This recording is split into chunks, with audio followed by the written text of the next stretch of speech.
In the foreground, to the left of the central scene of the expulsion of the money changers from the temple, we see a scene with a travelling doctor. The travelling doctor has opened his reception point in front of the temple wall, decorated it with certificates and signs that should confirm his skills. The attentive viewer will notice that one of the signs depicts a figure emptying itself from both ends, which is a reference to the word eschaton, which at one time meant both defecation and lying. Next to him is a table with medicines and surgical instruments, and 3 pairs of eyeglasses. Even this motif is deceptive. If 1 pair of eyeglasses symbolise wisdom, then 3 glasses emphasise unreliability.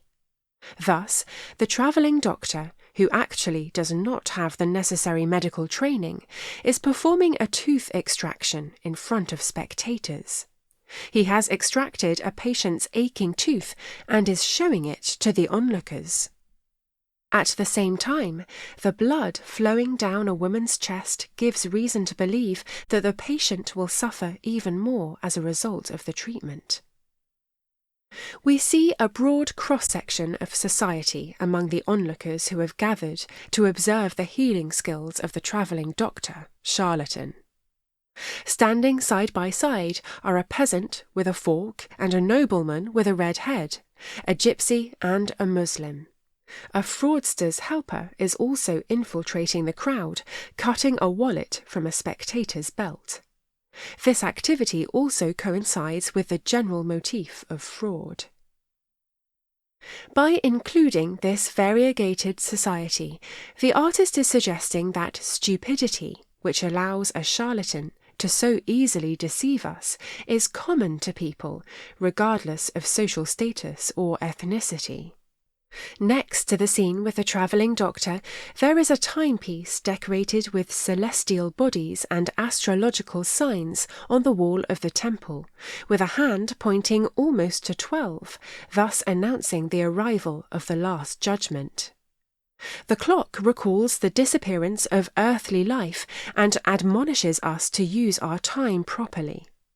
There are 2 figures on the roof of the tower above the clock, one of which is holding the world on its head, the other is standing on its head, thereby alluding to the self-centeredness of people and the wickedness of the world.